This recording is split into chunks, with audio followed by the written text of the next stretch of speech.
yang baru, yang benar, agar kami dapat hidup melakukan kehendak di bumi seperti di surga. Kami terima firman-Mu siang hari ini dengan hati yang haus dan lapar akan Engkau.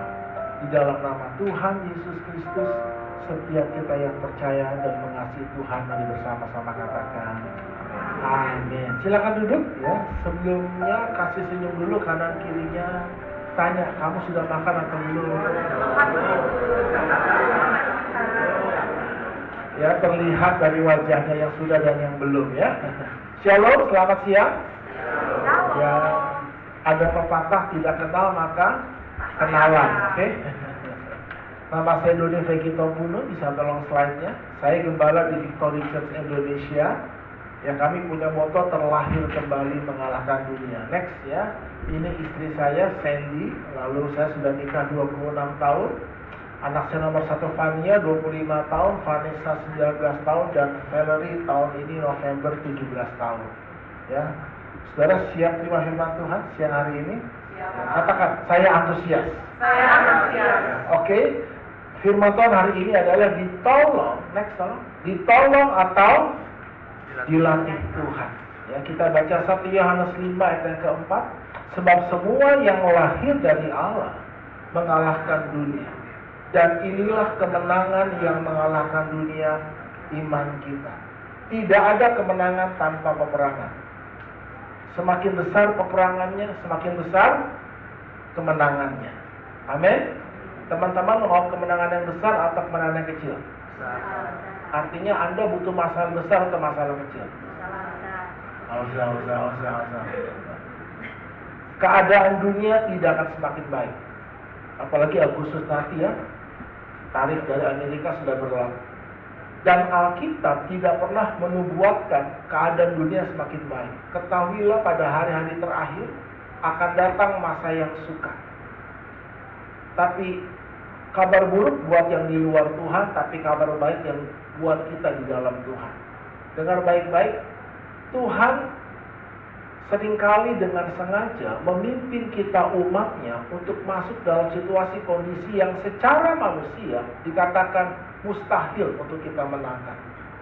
Mungkin hari ini dunia berkata mustahil keuanganmu dipulihkan, mustahil keluargamu, pernikahanmu atau kesehatanmu dipulihkan. Tapi dengar baik-baik, apa yang mustahil bagi dunia itu yang Tuhan mau berikan bagi kita. Tapi masalahnya bukan masalah. Katakan setelah saya, masalahnya bukan masalahnya. Teman-teman harus terbiasa ya. Saya ingin teman-teman tuh ngomong gitu, karena ada kuasa dalam perkataan. Amin. Katakan yang keras, masalahnya bukan masalahnya. Maksudnya apa? Semua orang punya masalah, setuju? Teman-teman nih, banyak duit, kaya, punya masalah. Bilang masalahnya, lu kaya punya masalah. Lu gak kaya-kaya, masalah juga. Ya, Anda menikah, punya masalah. Anda gak nikah-nikah, masalah ya. Anda kerja, Anda gak ada kerjaan. Anda ikut Tuhan, punya masalah. Anda tinggalin Tuhan. Jadi bilang mas sebelahnya, tepuk pundaknya. Semua orang punya masalah. Tatap matanya, masalahnya lu orang atau bukan? Kalau lu orang, lu pasti punya. Saya tidak ingin teman-teman fokus hanya hidup dari masalah ke masalah. Dengar baik-baik. Tuhan mau Anda dan saya mengalahkan dunia ini. Masalahnya bukan masalahnya. Masalahnya apakah Anda lahir dari Allah atau tidak. Itu dia masalahnya. Kalau Anda lahir dari Allah, Anda pasti mengalahkan dunia. Amin. Katakan lahir dari Allah. Masalahnya gini, kalau saya lahir dari Raja Wali, saya disebut anak Raja Wali. Dan saya pasti hidup seperti Raja Wali. Setuju?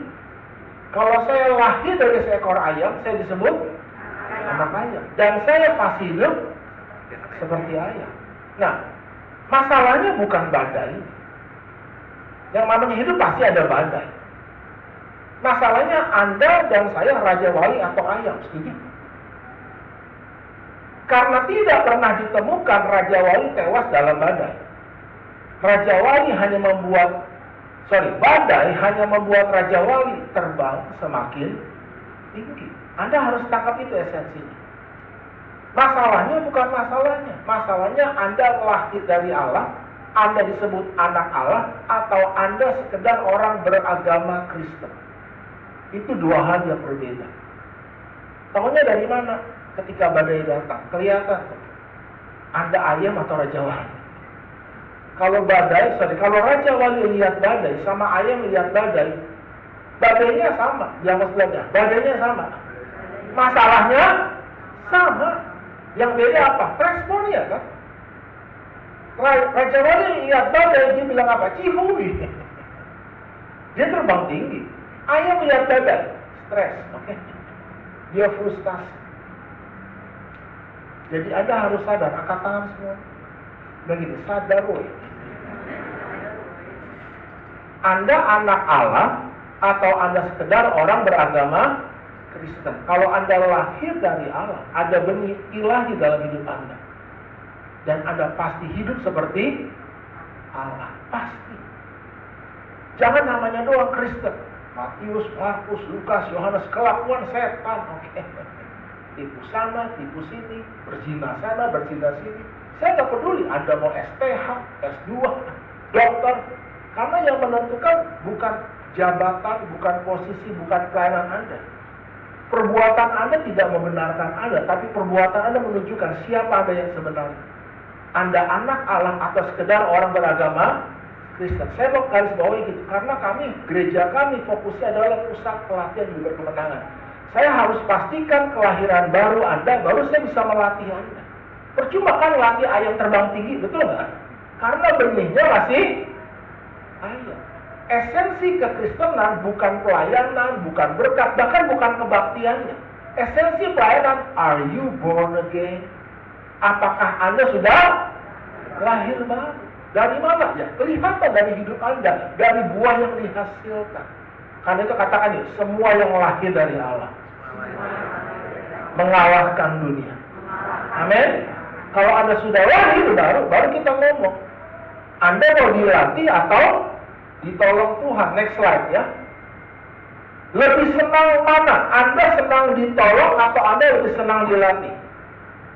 Ya, lebih senang ditolong Bapak Ibu. Ya. Karena ditolong itu enak, mari kita lihat. Tapi Tuhan lebih senang menolong atau melatih kita? Tuhan lebih senang melatih kita. Mengapa? Dengan cepat karena waktu terbatasnya.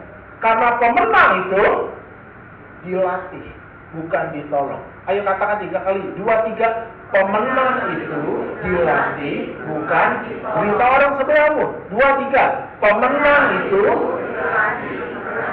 Sekali lagi sebelahnya. Pemenang itu. Oke, next. Apa bedanya ditolong sama dilatih? Yang pertama, ditolong itu enak, dilatih next tolong. Ditolong itu enak, dilatih itu sakit. Sakitnya di mana? Enak aja, di sana sini udah. Ya. Saya beberapa kali join fitness club, ya. Dan saya nggak pernah mau pakai personal trainer. Bedanya di mana? Kalau saya nge-gym sendiri, sakit berhenti. Kalau pakai personal trainer, sakit disiksa Anda. Itu bedanya. Ditolong enak, dilatih sakit. Yang kedua, ditolong itu cepat, dilatih itu lama. Yang ketiga, ditolong itu gratis, dilatih mahal. Bayar personal trainer itu mahal, Bapak Ibu. Ya, next ya. Kalau ditolong dasarnya apa? Kita nolong karena kasihan kan. Kalau dilatih apa? Pelatih kelas dunia itu keras. Pelatih kelas dunia itu sadis-sadis, mesti tega. Nah, kalau gitu Anda mau ditolong atau dilatih? Jangan bengok. Ayam bengok mati. Jawab ya. Anda mau ditolong atau mau dilatih? Bilang masalah, serius loh. Udah sakit, lama, mahal, lalu apa? Wah, sadis ya. Next ya. Kalau ditolong, keadaan Anda jadi lebih baik. Tapi kalau dilatih, Andanya jadi lebih baik. Amin? Next, kalau ditolong, masalah Anda selesai. Tapi kalau Anda dilatih, akar masalahnya selesai. Jadi ada perbedaan antara menyelesaikan masalah dengan akar masalah. Kebanyakan kita dan kebanyakan gereja hari ini hanya fokus selesaikan masalah. Selama akar masalahnya tidak pernah diselesaikan, gak heran, dia akan muncul lagi. Saya pernah bantu misalnya, bukan misalnya ya, beberapa tahun yang lampau lah, ada sepasang suami istri nangis, bahkan sampai sujud di depan kami, minta tolong. Saya risih banget ya. Iya Pak Bu, kenapa? Tolong Pak Gembala, tolong. Kami punya hutang, kalau tidak bayar hari itu suami saya dijebloskan ke penjara. Berapa hutangnya? 3 juta rupiah. Saya sama istri lihat, gimana? Bantu nggak? Karena kasihan, nggak tega, udahlah bantulah, dikasihlah uang. Masalah langsung selesai. Katakan yang enak. Ayo, enak, cepat, gratis, dasar kenapa? Dan detik itu masalahnya langsung selesai. Tapi tebak, 8 bulan kemudian balik lagi. Sekarang udah puluhan juta, repot kan? Kali ini sorry ya, saya nggak bisa bantu. Anda lihat, jangan hidup Anda hanya habis berputar-putar dari masalah yang satu ke masalah yang lain. Teman saya punya masalah di pinggangnya itu. Tidak bisa duduk lama, tidak bisa berdiri lama juga, ya nggak bisa, nggak enak lah, sakit lah. Ada yang bilang orang kejepit lah, ada yang bilang salah otot tulang. Hampir 1 tahun. Anda tahu nggak masalahnya di mana? Akarnya di gigi. Ketahuan waktu di Singapura, nggak ada hubungan kan? Masalahnya di mana? Akarnya di mana? Jadi saya pribadi bersama tim, kami punya tim manajemen hutang ya. Sama juga masalah Pak Sutri. Ya. Kami udah nanganin kurang lebih daripada 1000 masalah perselingkuhan, lebih daripada 1.400 orang punya masalah keuangan. Dan kami fokus hari ini cabut akar masalah, bukan menyelesaikan masalahnya. Amin. Next ya. Sekarang apa fokus Anda? Anda harus jawab dengan jujur. Selama ini fokus Anda ditolong atau dilatih? Jujur jawab. Ya. Next, kalau Anda fokus ikut Tuhan hanya pada ditolong, berarti Anda fokus pada masalah. Karena syarat utama untuk Anda ditolong, Anda harus punya masalah. Next, tapi kalau fokus Anda dilatih, Anda fokus pada sikap hati. Saya katakan pada jemaat, nggak tahu berapa puluh kali, Tuhan tidak pernah punya masalah dengan masalah kita. Tapi Tuhan punya masalah dengan hati kita. Dan jangan bawa masalahmu kepada Tuhan, karena Tuhan tidak pernah punya masalah dengan masalah kita. Tuhan ingin berurusan dengan hati kita dulu, bukan dengan masalah kita. Tapi seringkali kita ingin Tuhan berurusan dengan masalah kita dulu, bukan dengan hati kita. Anda doa nih, Anda puasa nih, Anda datang sama Tuhan, yang Anda bawa pada Tuhan apa? Masalah Anda kan? Hei, Tuhan tidak pernah punya masalah. Dia Tuhan. Tapi masalahnya bukan masalahnya. Masalahnya hati Anda. Tidak salah Anda cari Tuhan saat banyak masalah. Tapi kalau Anda hanya cari Tuhan karena ada masalah, hati Anda masalah. Apakah Anda senang dicari saat masalah doang? Saya kalau terima telepon nih, baru dengar suaranya, Bapak Ibu, teman-teman, baru dengar suaranya, halo, dalam utang lagi, gue belum tahu dah.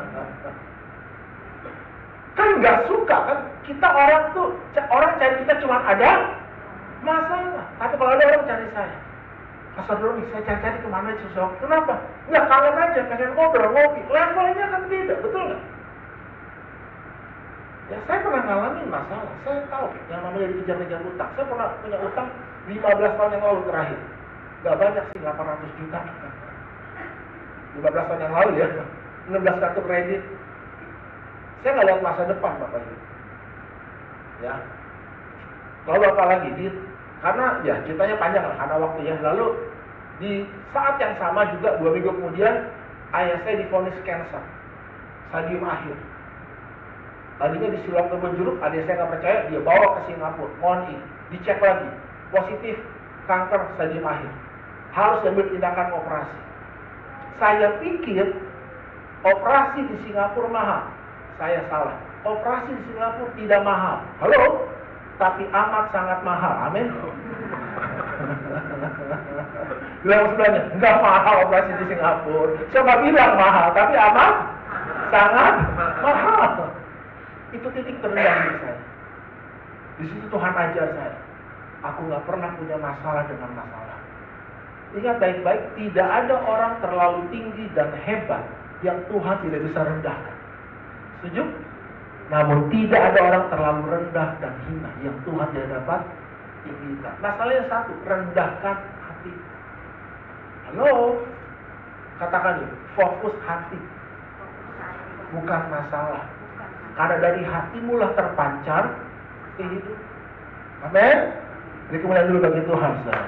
Yang kedua, kalau Anda fokus pada masalah, yang Anda cari berkat dan mujizat. Tapi kalau Anda fokus pada sikap hati, fokusnya apa? Pertobatan dan karakter. Karakter itu respon. Oke, next. Kalau Anda hanya ditolong, ya Anda cuma jadi pengikut, cari berkat, mujizat. Tapi kalau Anda pertobatan, karakter, Anda jadi murid.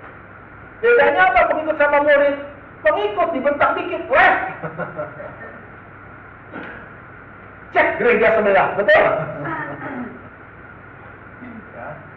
Namanya ya sosmed kan gitu, mesti disenangkan. Saya merasa bertumbuh di sini. Hati-hati. Kenapa kamu merasa bertumbuh? Karena saya merasa nyaman di sini. Musiknya bagus, tempatnya bagus, khotbahnya bagus. Saya bilang keren. Orang benar akan bertumbuh seperti pohon korma. Pohon korma itu di padang gurun, bukan di kebun sebelah Anda, nggak ada. Padang gurun itu ekstrim. Itu konotasi persepsi yang salah tentang bertumbuh. Di gereja yang nyaman, cari gereja yang enak mananya. Anda cuma jadi penonton di sini. Anda cuma dihibur di sini. Dan Anda sesungguhnya tidak bertumbuh. Halo? Ya? Salah undang saya kali ya. Tapi kalau murid, Anda lihat murid, bukan kamu yang pilih aku yang pilih kamu. Lihat film-film Hong Kong dulu. Ingat film-film Kung Fu zaman Jackie Chan, teach me master. Sampai sujud-sujud di depan pintu, kehujanan, kedinginan, teach me master, please teach me master. Oke, saya akan ajar kamu, digetok, dikerjain, stay, betul nggak? Murid itu stay. Amen. Next. Ya. Hasil yang diterima beda. Kalau Anda ditolong, tidak salah ya, setiap kita perlu pertolongan Tuhan. Saya pun perlu pertolongan Tuhan. Tapi yang namanya pertolongan itu sekedarnya, Bapak Ibu.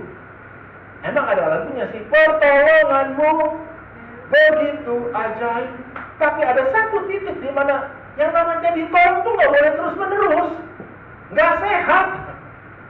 Ada satu titik di mana Tuhan akan melatih Anda, karena hanya pemenang yang terima mahkota. Kalau Anda nolong orang kan sekedarnya.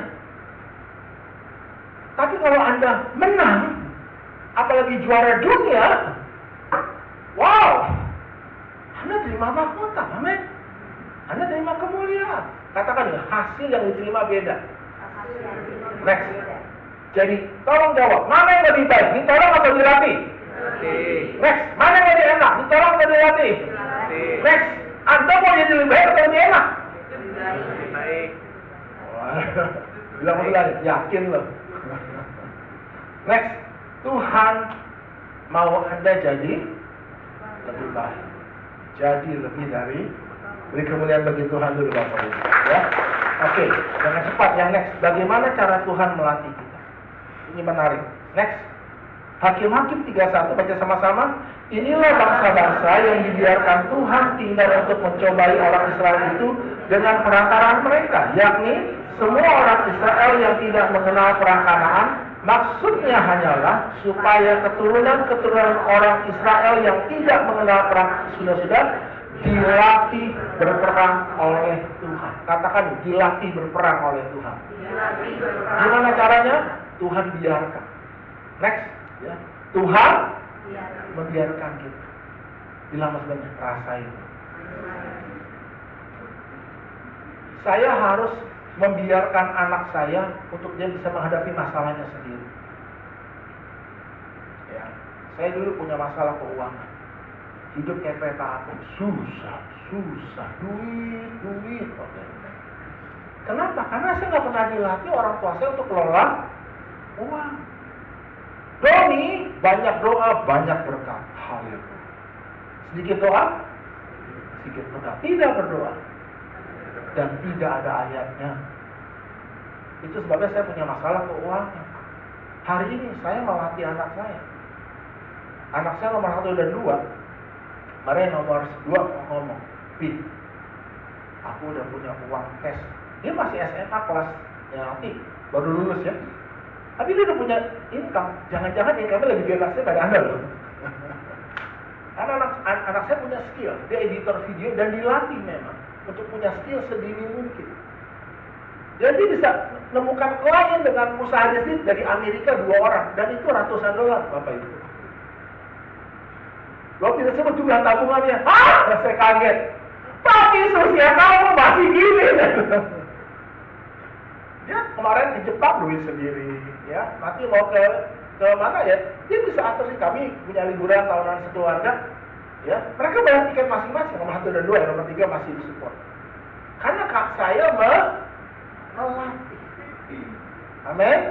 Benar-benar ada budget nih, dan mereka sudah tahu investasi di mana, dana darurat segala macam. Ya, jadi Tuhan membiarkan kita. Yang pertama, Tuhan membiarkan kita berbuat salah. Mungkin saya nggak bisa bahas semua karena waktu ya. Tapi ini poinnya ya.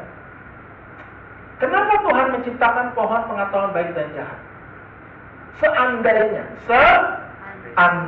pohon pengetahuan baik dan jahat tidak pernah ada, tidak pernah diciptakan, yang pasti manusia tidak punya peluang untuk jatuh dalam dosa. Dan yang kedua, Tuhan Yesus tidak perlu menderita di kayu salib menebus dosa kita. Dan yang ketiga, hari ini kita di Taman Eden. Amin.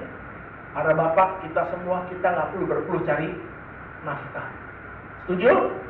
Dan para ibu, kabar baik, Anda melahirkan sambil tertawa, betul? Tidak menderita. Hobinya apa? Melahirkan, pastor. Waduh, ya. Kalau bisa sebulan sekali. Jangan lelah. Ada lagunya loh. Saya ngomong, jangan lelah bekerja di ranjangnya Tuhan. Betul? Roh Kudus yang beri kekuatan. Kok jadi kesel larinya? Oke. Tuhan membiarkan manusia berbuat salah. Kok bisa? Waktu manusia digoda ular, Tuhan lihat gak dari sorga?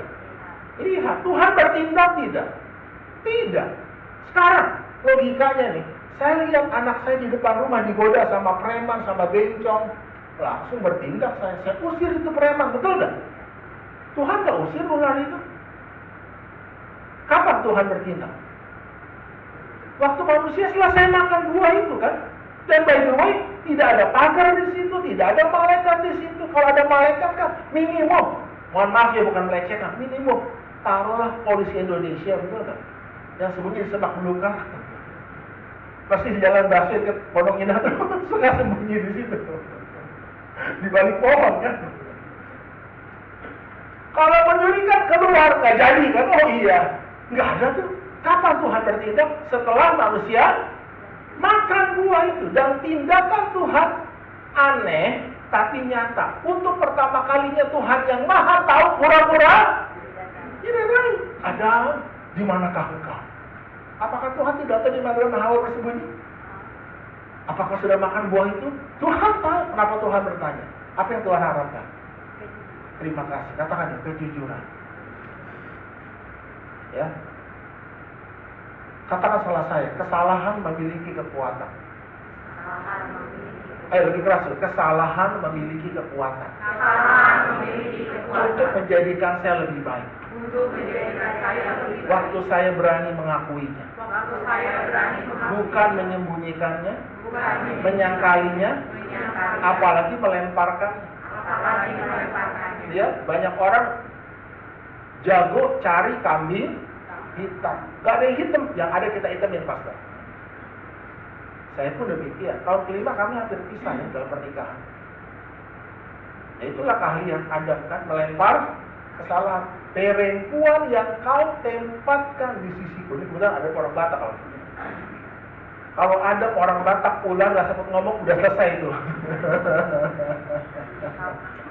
Ya betul ya. Apalagi orang Manado ya, di pasar Tondano tuh ular jadi makanan itu. Nah itu dia saling menyalah. Saya harus berani jujur. Banyak orang lebih senang kelihatan baik daripada benar-benar baik. Banyak orang hanya kelihatan sukses, padahal aslinya cuma kelihatan. Saya harus berani akui, saya cinta uang. Saya bukan suami yang sabar. Ya kalau di mimbar, makanya gini, Kristen sejati itu di rumah, bukan di gedung gereja. Karena siapapun bisa main sandiwara di sini. Semakin besar panggungnya, make upnya semakin tebal. Anda nggak boleh buat kesalahan di panggung gereja yang besar. Anda harus sempurna. Hati-hati, makanya jangan ketipu. Katakan Kristen asli di rumah, bukan di panggung. Kenapa? Di panggung kita semua bisa main sandiwara. Di rumah kita nggak bisa main sandiwara. Anda mau tahu siapa yang sebenarnya? Apakah saya benar-benar hamba Tuhan? Anda lihat istri saya, Anda lihat anak-anak saya. Itu cermin hidup saya. Amin. Dan saya nggak mau main sandiwara lagi. Saya udah bertobat. Ya, katakan saya mau benar-benar bahagia. Saya mau benar-benar kudus. Bukan cuma kelihatan kudus seperti kuburan, di luar itu di dalamnya busuk Bapak Ibu. Saya nggak mau seperti itu. Dan saya harus berani jujur. Kalau Anda nggak berani jujur, Tuhan nggak bisa proses Anda. Memang nggak enak. Kita harus merendahkan hati kita, baru Tuhan bisa. Itu poinnya. Yang kedua, Tuhan membiarkan kita di tengah badai, ya, dengan cepat. Pada waktu itu Yesus sedang tidur di gurita di sebuah tilam. Murid-muridnya membangunkan dia dan berkata apa? Guru, engkau tidak peduli kalau kita binasa? Lihat, dibiarin kan? Ya. Ia pun bangun menghadiri angin itu dan berkata kepada danau itu apa? Diam, tenanglah. Lalu angin itu reda dan itu menjadi teduh sekali. Lalu ia berkata kepada mereka dengan nada kesal, mengapa kamu begitu takut? Mengapa kamu tidak percaya? Kalau saya dari situ ngomong apa? Wajar dong Tuhan. It's okay to be not okay. Di tengah badai masa nggak takut? Wajar dong, wajar nggak? Ya kalau Tuhan tidak di situ wajar. Tapi kalau Tuhan ada di situ, itu nggak wajar. Itu yang tidak wajar. Sekarang gini, Mario boncengin Presiden Prabowo, naik motor, pakai helm. Di depan ada razia. Wajar nggak takut? Masa kamu susah jawabnya? Wajar nggak takut? Ya tenang aja. Kenapa? Karena yang menyertai saya lebih berkuasa. Kalau Mario takut, kalau saya presidennya saya jitak dia. Lu nggak anggap gua? Itu penghinaan. Itu penghinaan. Ngerti maksud saya? Karena nggak punya waktu nih. Saya ngomong ini bisa panjang. Ngerti maksud saya? Nah, kenapa Tuhan biarkan next dengan cepat? Karena Tuhan mau melatih kita untuk apa? Dapat tetap tenang dan percaya. Dalam tinggal tenang dan percaya terletak kekuatanmu. Bukan berusaha tenang, asli tenang. Kenapa? Karena engkau tahu kebenarannya. Ada Tuhan dalam hidup. Tidak sehelai rambut jatuh di luar kehendak. Itu mesti dilatih. Amin. Baru yang ketiga, Tuhan membiarkan kita kecewa dan marah kepada. Waduh. Dengan cepat ya. Berbahagia orang yang tidak menjadi kecewa dan mengaku. Next, di dalam penjara Yohanes mendengar tentang pekerjaan Kristus. Lalu menyuruh murid-muridnya bertanya kepada Yesus, engkaukah Mesias itu? Atau kami harus menantikan yang lain? Yesus menjawab, pergilah katakan kepada Yohanes apa yang kamu dengar dan kamu lihat. Next. Orang buta melihat, orang lumpuh berjalan, orang kusta menjadi tahir, orang tuli mendengar, orang mati dibangkitkan, kepada orang miskin diberitakan kabar baik. Baca keras-keras. Dan berbahagialah orang yang tidak menjadi kecewa dan tolong fokus ke depan. Di dalam penjara Yohanes mendengar Yesus menyembuhkan orang buta, orang lumpuh, bahkan orang mati dibangkitkan. Kalau Anda jadi Yohanes Pembaptis, iman Anda makin kuat atau makin ragu? Makin kuat. Tapi Yohanes Pembaptis malah mengutus 2 orang muridnya. Tolong dong tanya pada Yesus, kamu ini Mesias atau kita mesti tunggu yang lain? Dengan kata lain apa? Yohanes Pembaptis itu kecewa. Ini tolong agak kasar, ini bahasa kasarnya gitu ya. Kenapa? Yang buka jalan buat Yesus melayani siapa? Yohanes Pembaptis. Dia membuka jalan. Sekarang Tuhan udah terkenal kan? Yesus terkenal di mana-mana nih. Waduh. Yohanes Pembaptis pikirannya gini kan? Gua yang buka jalan, sekarang gua lagi di penjara. Lu tak datang bebasin gua. Mesias macam mana lu? Lu lupa siapa yang buka jalan? Teman-teman ngerti nggak maksudnya? Dengan cepat, next. Aku berkata kepadamu, sesungguhnya di antara mereka yang dilahirkan perempuan tidak pernah tampil seorang yang besar pada Yohanes Pembaptis. Baca keras-keras.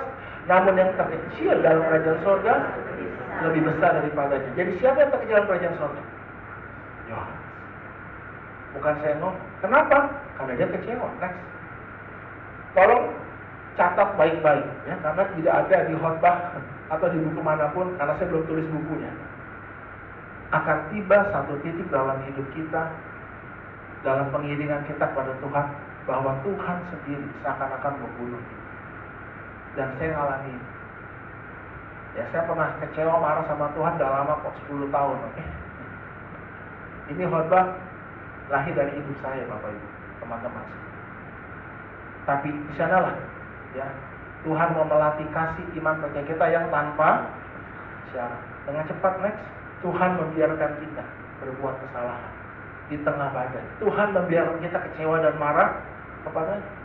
Tuhan ngomong sama Abraham kan, persembahkan anakmu Ishak. Itu kan sadis. Lu mau bunuh gua kan, secara gitu ya. Next, tujuannya apa? Untuk melihat respon hati kita kepadanya. Hanya itu yang Tuhan mau lihat. Next, perbedaan antara orang rata-rata dan orang berprestasi tinggi adalah respon mereka, bukan masalah mereka. Next, ya, ini saya kutip ya. Masalahnya bukan masalahnya, masalahnya respon Anda salah. Karena itu next ya, Anda mau ditolong atau mau dilatih? Yang dilatih apa? Hati Anda. Anda bisa berespon benar di tengah badai hidup Anda. Itu yang membuat Anda terbang semakin tinggi. Relakan hatimu kata Tuhan. Jangan keraskan hati. Mari kita berdoa bersama-sama, langsung tutup ya. Oke. Mari kita berdoa bersama-sama. Di saat badai, tolong kasih nadanya. Di saat badai